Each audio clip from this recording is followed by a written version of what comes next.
Salut Normand! Salut, ça va bien? Oui, ça va bien, mais toi? Ça va très bien, je te remercie. Ben écoute, c'est moi qui te remercie d'avoir accepté notre invitation, de venir partager ton expérience, parce que, comme je t'avais dit, c'est dans le cadre du projet Liaison Info-Ressources que ça se situe, ces entrevues-là. Puis le but de ça, bien, c'est de faire en sorte que la communauté soit mieux engagée, mieux informée pour mieux soutenir les personnes qui, comme toi, ont passé à travers l'itinérance. Donc, première question. OK. Est-ce que tu pourrais nous expliquer quel a été ton cheminement? Quelles ont été les causes qui ont fait en sorte que, justement, là, tu as vécu de l'itinérance? OK. Je me suis... en fait, ça n'a pas toujours été le cas, effectivement. J'ai commencé par... je dirais ma vie professionnelle, j'ai commencé après avoir terminé les études universitaires.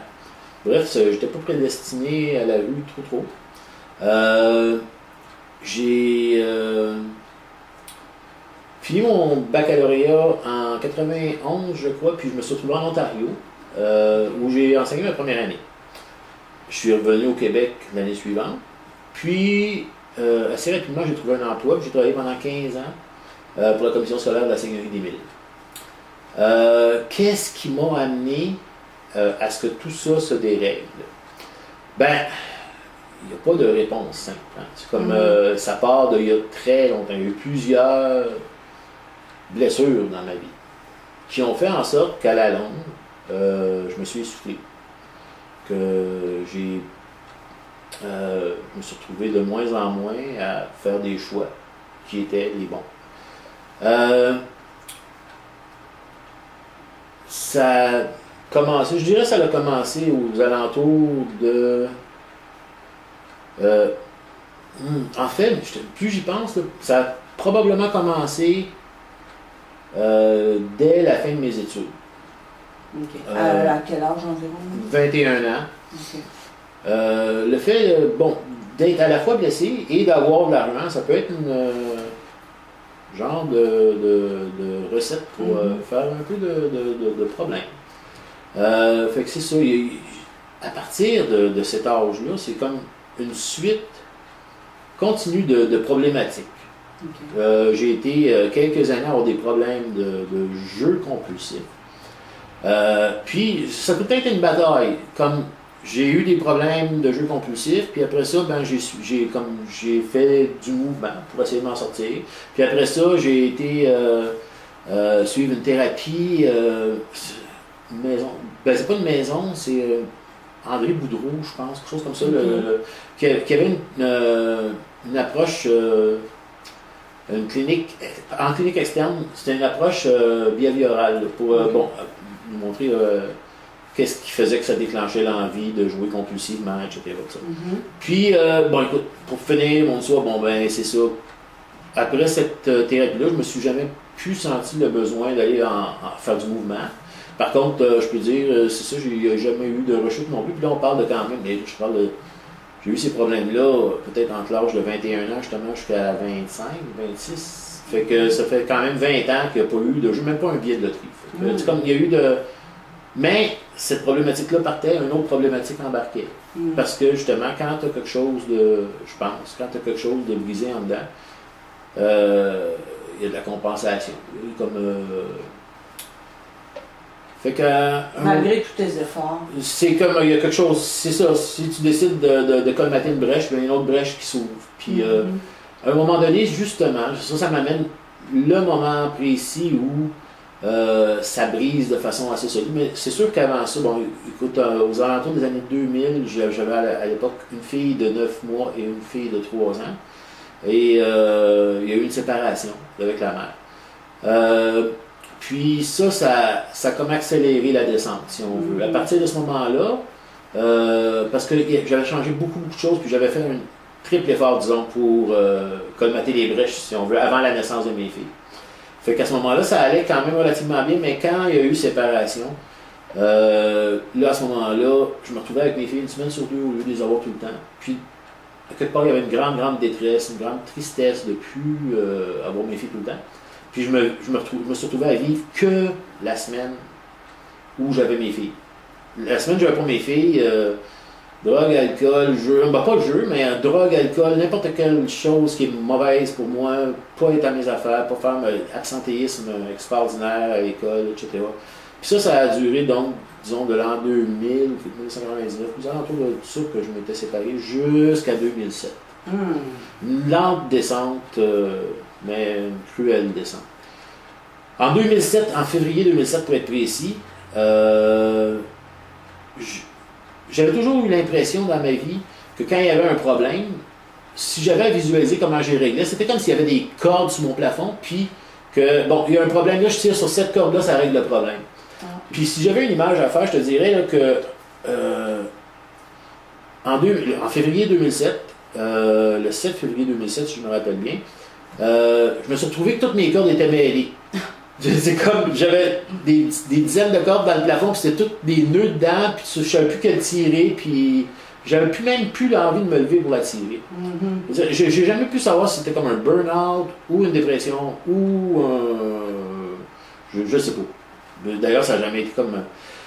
puis, la résultante, c'est que j'ai pas démissionné. J'ai fermé mes stores, puis je suis resté assis sur le coin de mon divan pendant un mois et demi, à peu près. Sans pas bouger. Là. Il y a un de mes amis qui est venu me chercher pour m'amener à l'aide sociale parce que la propriétaire avait dit que je payais plus mon loyer, qui était vrai. Puis, écoute, ça faisait un mois que je ne m'étais pas lavé. J'avais juste mis un genre de manteau long, puis il m'avait traîné. Il était, ça va. Fait que, puis, c'est ça.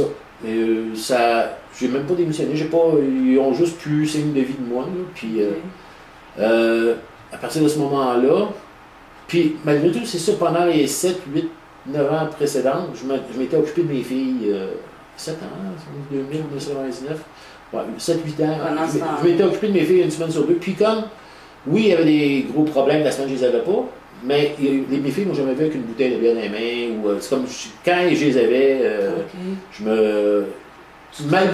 Beaucoup. Parce que j'aurais jamais accepté de faire vivre ça à mes filles. C'est comme, donc, on peut dire peut-être qu'à travers ça t'a aidé.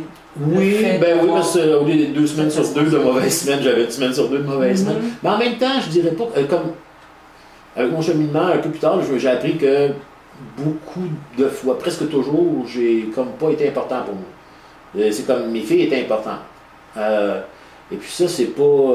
C'est une approche on se pose pas de questions, c'est sûr. Là, on aime nos enfants tellement que tu remets pas ça en question, mais en même temps, c'est pas quelque chose qui est positif à long terme. Moi, mes filles arrivaient, c'était l'heure des histoires, des chansons, on riait, on sortait. Sauf que moi, dans la vraie vie, là, c'est un masque, là, c'est comme j'étais hyper malheureux puis je me soignais pas. Okay.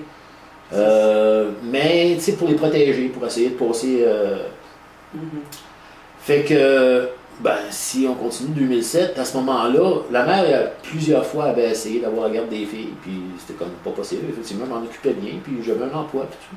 Mais à la minute que j'ai arrêté d'enseigner, là, ça a été une autre histoire. Puis, malgré la relation extraordinaire que j'avais avec mes filles, la mère, après 4 jours de cours, et ce que moi, je considère être plusieurs mensonges, mais aussi brodé alentour de difficultés qui étaient existantes aussi, a obtenu que je perde la garde des enfants. Puis ça m'a jeté encore plus à terre. Oh, le coup fatal peut-être? C'est probablement ce qui m'a été le plus difficile, parce qu'à partir de ce moment-là, la vie était moins intéressante que la mort, je dirais. Par loyauté, je ne me serais jamais suicidé. Mes filles, je les adore, je ne pouvais pas leur laisser le message ou l'héritage de la vie ne vaut pas la peine d'être vécue, votre père s'est suicidé. Mais souvent, je me fermais les yeux, je m'imaginais mort, puis ça faisait pas mal de bien, à comparer de la douleur qu'il y avait à ce moment-là. Fait que ce qui a été le pire à travers ça, puis ça, c'est quelque chose que je peux pas avoir fait autrement. Je suis obligé d'avoir agi comme ça, mais en même temps, c'est comme. Je comprends que ça a été le problème, puis qu'en même temps, je ne peux pas agir autrement.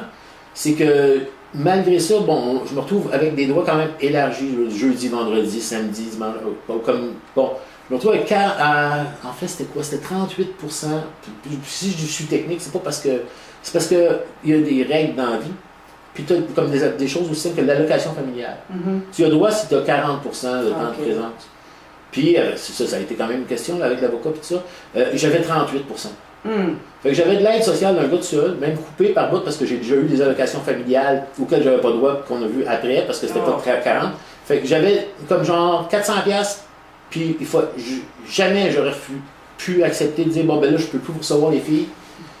J'ai pas d'allocation, j'ai pas de moyens. Fait que j'ai continué malgré ça à essayer de tricoter une place pour avoir mes filles. C'est comme marcher 10 km pour aller à Jeunesse au Soleil, chercher de la bouffe, revenir avec mon pack-sac qui pesait peut-être 90 livres, des journées de canicule, je me rappelle, puis revenir comme dans une place délabrée avec un alcoolique toxicomane qui me doit 2 chambres pour 350, moi, que je recevais 360 d'aide sociale. Parce que j'aurais jamais accepté de briser complètement le lien qui nous restait avec mes filles. Tu sais, dire, je suis désolé, j'ai 400$ par mois et j'ai pas d'allocation pour vous autres. Puis pire, c'est comme, ce qui était le plus révoltant, c'est que les modalités faisaient en sorte que l'été, je les avais une semaine sur 2. Puis je recevais mes filles avec 0 moyen. Puis la mère, jamais qui disait que je n'étais pas. Elle venait même pas voir c'est où les lieux ou s'ils sont bien traités. Je pense qu'elle avait une confiance qu'en réalité, il est en sécurité avec moi. Anyway. Est-ce que je pourrais. Je voudrais juste à ce moment-ci savoir, parce que on parle d'itinérance, est-ce que tu considères que cet endroit-là, c'était comme C'était définitivement, c'est ça. Je me suis retrouvé dans un endroit où, à cet endroit-là en particulier, j'ai vécu comme un itinérant, j'étais un itinérant. C'est vraiment le seul moment, par contre, mais j'étais chez un alcoolique anglophone qui déteste les Québécois, très arrogant, assez vieux. Puis c'était le seul moyen d'avoir comme je vous dis, c'était en haut d'un bar. Logement très vieux, très délabré.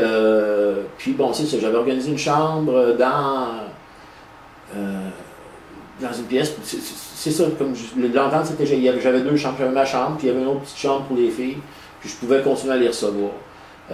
Malgré ça, quand je dis je vivais comme un itinérant, c'est ça. C'est quand tu as 360 par mois, puis que c'est 350 de loyer, je me faisais donner des sandwichs dans la rue, je ramassais des botches à pêche sur fumeur à l'époque. J'ai vécu comme un itinérant à cette époque-là, je te le dirais. Puis ça aurait pu aller encore plus loin, mais heureusement, c'est ça, je me suis retrouvé après cette époque-là à la ressource où je suis présentement.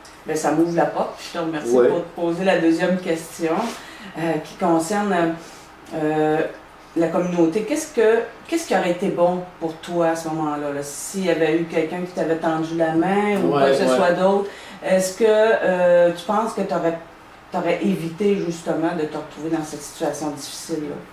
Une chose que je n'ai pas nommée à date, c'est, puis il y en a plusieurs autres là, aussi qui ont contribué là, à m'amener où j'ai été, c'est que j'ai un trouble du déficit de l'attention avec hyperactivité. Et puis, ça avait été diagnostiqué tard. Ça a été diagnostiqué après que ou à peu près au moment où j'ai arrêté d'enseigner en 2007. Ça donnait beaucoup quand même d'explications. Ça donnait des explications. Puis, je dirais, la première. Là, j'étais. Je veux pas revenir là-dessus, mais l'endroit où. Pas trop, mais l'endroit où j'étais, là où c'était difficile. J'avais eu des menaces de mort, il a fallu que je barricade ma porte, il y a des choses qui étaient vraiment difficiles à vivre. J'ai commencé par avoir la chance d'avoir un suivi, puis une place que je suis allé très peu, parce que justement, après ça, j'ai pu trouver cette ressource-là ici grâce à eux. C'est une ressource alternative en santé mentale à Montréal, je me rappelle plus du nom. C'est dans le quartier... C'était-tu Verdun? Oui, c'est Verdun. Sur la rue de l'Église. Près de Douglas. Je pense. Moi, Douglas, ils m'ont envoyé là, c'est ça. J'étais à un moment où ma médication, trouble difficile d'attention, je la prenais plus nécessairement régulièrement parce que j'ai pas de médecin de famille. Ça a été un autre problème. Fait qu'il fallait aller dans les cliniques quand ma médication se terminait, qui m'avait été prescrit à Louis Hippolyte Lafontaine à l'époque, que j'avais pas pu faire mon suivi à Hippolyte Lafontaine parce que j'avais pas d'argent pour prendre l'autobus pour continuer. En tout cas. Tout s'enchaîne. Non, ouais, c'est ça. C'est ça, quand j'ai été à cette place-là, cet organisme-là. Il y a une personne qui m'a rencontré à quelques reprises qui était super fine. Puis elle m'a dit, Normand, tu t'en vas à Douglas, à l'urgence, ça presse. Donc, c'est un peu... Là, regarde, il y a des menaces de mort, puis toi, t'es barricadé avec des couteaux en arrière de la porte, puis tu sais, même mon psychiatre qui me disait, ben, ça serait de la légitime défense. C'était pas comme j'hallucinais pas des choses. C'est comme j'étais en danger. Elle t'a permis de voir exactement dans quel état tu te retrouvais. C'est ça, de te référer, de te tenir là. C'est ça, ils m'ont référé là, puis à ce moment-là, ça a été établi assez rapidement qu'il fallait que je lève les pattes de où j'étais. Question de survie. Puis à ce moment-là, j'avais déjà fait demander de venir ici quelques années avant, puis j'avais été refusé. Ici étant... le relais. Je suis présentement au relais depuis 2 ans. C'est le relais qui est une ressource d'hébergement pour hommes en difficulté qui ont le désir de se réintégrer socialement. Okay. Puis, c'est ça, j'étais tellement appris. En fait, j'avais pas aimé de la façon dont j'avais été refusé il y a 2 ans. De toute façon, on me l'avait annoncé au téléphone, j'avais dit, voyons donc, vous êtes donc pas d'allure. Il m'avait dit comme, j'avais déjà été à la maison Oxygène, qui est une autre ressource pour hommes en difficulté. Puis, la réponse, ça faisait pas de sens. Il m'avait dit, l'intervenant m'a dit, écoute, si ça va marcher avec l'Oxygène, ça ne marchera pas avec nous autres plus. C'était comme m'enlever tout espoir, là, comme va donc te tuer. C'est comme oublie ça. Ok, tu l'as reçu comme ça. Vraiment. C'est comme, il n'y a rien à faire avec toi. C'est vraiment ni plus ni moins ça qu'il avait dit. Je l'avais pris mal. En Titi. Fait que c'est drôle parce que c'est le même intervenant. Quand j'ai fait une application, je me rappelais plus le nom de la place. Fait que je cherchais un endroit, plusieurs endroits avec l'aide de la personne à ressources dont je te parlais sur la rue de l'église. Ouais. Puis je reçois l'appel, puis je reconnais la voix de l'intervenant. Oh mon tabarnak, toi! Je veux rien savoir, quoi. Oh, mais là, et puis il était quand même assez avenant. Oui, mais il y a 2 ans, c'était la situation, tu devrais l'essayer quand même. Puis comme j'étais à bout, là, je n'avais pas de choix. Là. Ça a été tellement difficile pareil. Ils m'ont fait venir 2-3 fois. J'avais pas d'argent pour venir. Je suis venu sur le pouce par bout. C'est comme. La deuxième fois, c'était comme. Non, prenez votre décision. Dites-moi oui, dites-moi non, mais torturez-moi pas. Là, reviens. La directrice veut te voir. On n'est pas sûr encore. Là, voyons, c'est pas ça. Je capotais, j'étais à bout, j'étais à plat. J'étais dans l'autobus, puis c'est là que je m'imaginais mort, puis là, je trouvais que c'était mieux, là, tu sais. Mais normalement, pour poursuivre là, avec la question. Oui. Ce qui t'a aidé là-dedans, ce qui t'aurait aidé finalement, ce que tu aurais aimé là, qui se passe là, à l'époque, écoute, c'est sûr que moi, avec du recul, d'avoir été refusé ici, j'ai pas compris. Là, je veux dire, j'ai amené la même problématique 2 ans plus tard, tout ça, puis c'était accepté. Mais j'ai ça déjà d'avoir. Puis de le comprendre même. Il aurait pu dire voici la raison, puis quelque chose qui soit clair. Là. C'est pas quelque chose de si on n'a pas réussi, nous autres non plus, on ne réussira pas, puis que je veux dire, je comprends pas. Là, quelque chose de. Je préférerais en ce sens-là qu'on discute davantage avec la personne. Quelqu'un qui est oui, puis 2, quelqu'un qui est dans une situation comme ça, où c'est une question de vie ou de mort, tu fais pas juste dire on peut pas nous. Tu dis on peut pas nous, puis voici quelqu'un qui a peut-être plus une chance de pouvoir. Tu sais? Mais que ce soit ici ou ailleurs, disons que c'est un bonus. L'autre endroit, c'était une question de vie ou de mort. Là. Rester là quelques mois de plus, il y aurait eu quelqu'un de mort, c'est sûr. Puis c'était vraiment triste. Ça mettait effectivement en danger ma possibilité de recevoir mes filles. Là, il a fallu que je fasse venir la police, des affaires de fou là-bas. Bon, fait que oui, ça a été une des choses qui aurait. Facilité. À tout le moins, si une ressource doit te refuser, souvent les gens qui arrivent en demande d'une ressource sont tabous. Ils ne peuvent pas eux-mêmes comme prendre le livre du téléphone et recommencer avec toutes les ressources, comme aiguiller dans la bonne direction. Avoir davantage de références, puis d'accompagnement avec c'est la ça, référence effectivement, aussi. exactement. Comme tu dis, vous êtes à bout, vous avez besoin vraiment d'une personne. C'est ça, tu ne peux pas juste dire ici ça ne marche pas, puis meilleure chance la prochaine fois. Là, tu risques de le perdre pour de bon. Je le pense. C'est un bon message que tu lances parce qu'effectivement, parfois, quand on ne vit pas la situation, et qu'on ne prenne pas le temps, pour toutes sortes de raisons, de vraiment, parce qu'il y a des gens qui s'expriment pas autant que toi. Ben, Il faut aller les chercher, donc prendre le temps, puis ça, c'est un facteur important, je pense. Et ben là, dernière question, tu prendras le temps que tu veux. Pour toi, qu'est-ce que tu prioriserais, là, justement, pour que, ensemble, que ce soit les intervenants, que ce soit les municipales, que ce soit nous tous, on soutienne les personnes, puis qu'ils vivent un mieux-être. Et à la limite, qu'ils ne se retrouvent plus dans cet état. C'est ça. Ben, ça prend, à mon avis, l'itinérance peut faire partie d'un cheminement. Une personne ne peut pas être prête à voir sortir de là. Fait que ça prend vraiment déjà une présence bienveillante qui dit on est là si tu as un besoin. Pas de montrer une carotte. Dire, on a un logement, mais à partir de maintenant, il faut que tu fasses le beau ou tu fasses telle affaire. Mais dire non, tu as des problématiques, puis on en est conscient. Que ce soit au niveau de maladie mentale, que ce soit au niveau de compulsion ou j'essaie de. C'est ça, etc. Puis, donc, c'est pas juste. Parce que j'ai l'impression des fois que c'est comme une carotte qu'on dit on va sortir de la rue, mais tu dois faire telle chose. Tu sais. Okay. Non, ça pourrait être juste on est là, as-tu besoin d'aide avec ta toxicomanie justement? As-tu besoin d'aide? C'est avec quoi? Là? Comment je peux t'aider? Dis-moi. Okay. Tu sais? Est-ce que tu es en train de me dire que toi, tu aimerais qu'on donne davantage de place à la personne dans l'échange, dans la relation, pour que ensemble les deux trouvent une solution? Montrer une présence bienveillante, parce que la personne au départ n'a pas confiance. Elle n'a pas confiance en la société. Regarde ce qui l'a mené là. Elle n'a pas confiance. Fait que de montrer que tu es là, advienne que pour. Tu es là. OK, on est là. Vous êtes on là. Est ensemble. Il y a des gens qui veulent ton bien, même si tu es dans la rue, même si tu te saoules, même si tu te gèles. Il y a du monde qui veulent. Qui trouvent pas ça normal que tu sois là, puis qui aimeraient ça t'aider, puis on va t'écouter pour essayer de t'aider. C'est comme si tu as besoin d'aide, on va t'écouter, puis on va voir ce qu'on peut faire. Tu sais. Okay. Et non, comme moi, si je prends un exemple concret, ici au Valais. Ici ou ailleurs?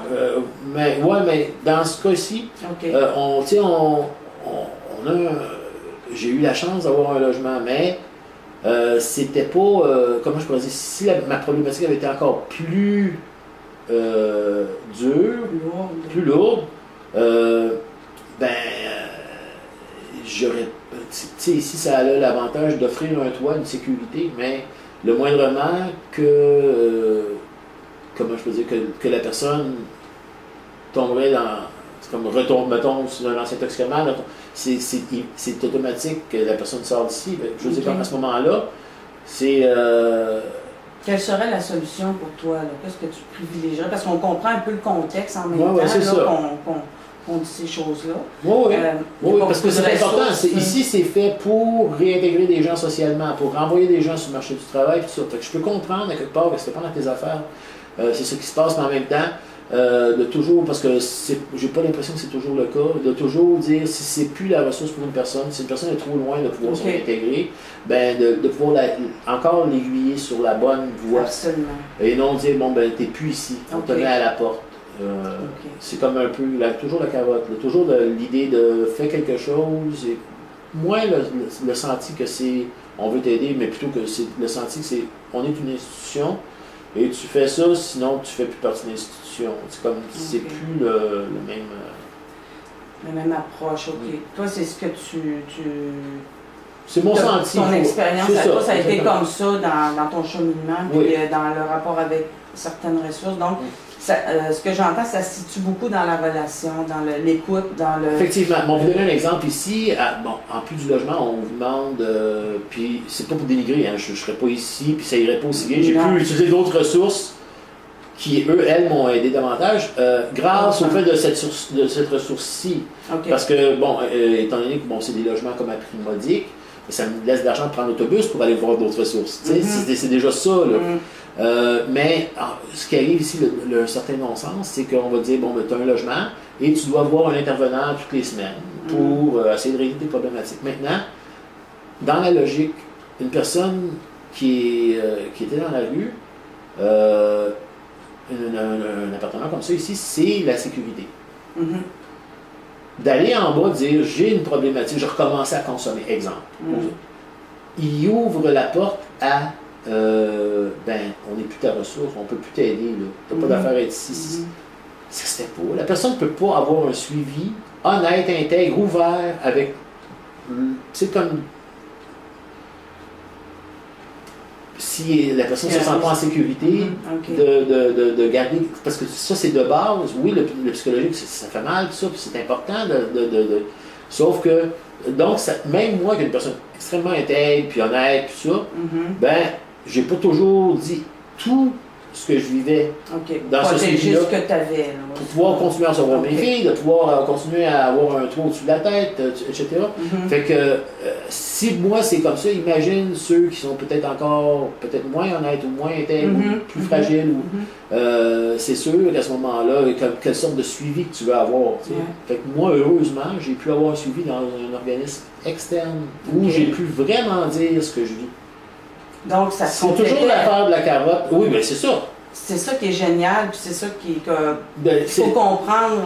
Il pourrait y avoir des ressources mieux pensées, je dirais. Oui. Parce que si je doute, comme il y a une certaine valeur dans les suivis, je veux dire, au niveau terre à terre, on va aller chercher un compte de banque, on va chercher ça. Mais au niveau psychologique, il faut pas, en tout cas, il ne faudrait pas mettre les choses ici, ça ne peut pas être quelque chose qui va amener beaucoup. Parce que c'est un non-sens, on ne peut pas s'ouvrir. Mais que ce soit ici, moi j'en reviens toujours à dire ça parce que je ne veux pas diriger notre rencontre sur cet organisme-ci, nécessairement, mais moi je trouve que tout ce que tu dis, ça peut se passer ailleurs, puis je trouve ça très riche comme information, de comprendre que la référence, elle est excessivement importante, à la bonne place, et de comprendre que chaque endroit possède son expertise, son savoir, et de l'utiliser, donc d'améliorer justement notre peut-être clarifier le mandat. Travail. Je te dirais clarifier le mandat. Puis tu me parles, puis c'est comme en bas, quand je suis obligé d'aller rencontrer mon intervenante attitrée une fois par semaine, parfait. Mais tu vois, on va parler de choses au niveau de l'organisation. On va parler de ton compte de banque. Est-ce que tu as été chercher ta carte d'assurance maladie? Est-ce que tu as comme des choses terre à terre pour ton organisation? Et pour le psychologique, qu'est-ce que tu vis? Tes problématiques, tu recommences à compulser, ça? De faire comme presque systématiquement. Je suis désolé, c'est pas notre département parce que la réalité, c'est que tu fais miroiter que c'est ça, mais par contre, si la personne s'ouvre, elle se retrouve en danger. On comprend. Je comprends et je trouve ça tout à propos de le dire. Oui. Dans une optique, non de dénigrement, parce que je veux dire, comme je l'apprécie, la ressource a été très utile. Ça fait 2 ans que je suis ici, on peut être ici au maximum de 2 ans et demi. Fait que je pars au mois de juin. Je suis très reconnaissant d'avoir pu en bénéficier. Mais comme je dis, il y a des choses qui doivent définitivement être repensées au niveau de la logique. Là. Tout à fait. C'est ça. Puis ça, c'est comme je dis, ça se transmet dans toutes les autres rencontres ailleurs dans la communauté. Donc, ça serait ça, toi, ta priorité, c'est vraiment, ça se situe là, la rencontre avec les intervenants des organismes, puis dans les références correctes. Comme je dis, la chose que je crains le plus, puis j'ai l'impression qu'il peut se retrouver le plus souvent, c'est la carotte. C'est comme on va t'aider, mais tu fais telle chose. Puis qu'en réalité, il y a des fois que des gens ne sont pas en mesure de faire telle chose, puis qui se retrouvent sans aide. OK. Tu trouves que ça crée un conflit d'intérêt. Un conflit d'intérêt. Un masque. Oui, définitivement. Parce que la personne ne pourra pas aller travailler sur ses vraies bébites si elle ne donne pas l'heure juste à son intervenant qui lui manque. Il y a comme un conflit, là. Un conflit d'intérêt, définitivement. Ça, oui. OK. Écoute, je trouve ça génial ce que tu dis, puis je suis très heureuse que tu aies accepté notre invitation. Si tu as un mot de la fin, ça va me faire plaisir. Le mot de la fin, ce serait de te remercier d'avoir pris le temps de venir t'informer sur le sujet, de t'en préoccuper. Et puis, ça aussi, c'est comme ça, c'est comme je disais au début, de se sentir écouté, de se sentir, comme je pense que c'est un des besoins de base, c'est de sentir qu'il y a des gens qui sont là, qui trouvent pas ça normal, qu'il y a des itinérants qui savent peut-être qu'ils pourront pas les obliger à pas l'être, mais qui peuvent montrer on vous aime, puis on a le goût de vous faire savoir qu'on peut être là pour vous autres, vous avez besoin. Le savoir-être est très important, ce que tu dis, avec l'autre personne. C'est ça. Donc, écoute, le plaisir était pour moi, non. Bon, Merci infiniment. Merci. Plaisir. Ça me fait plaisir.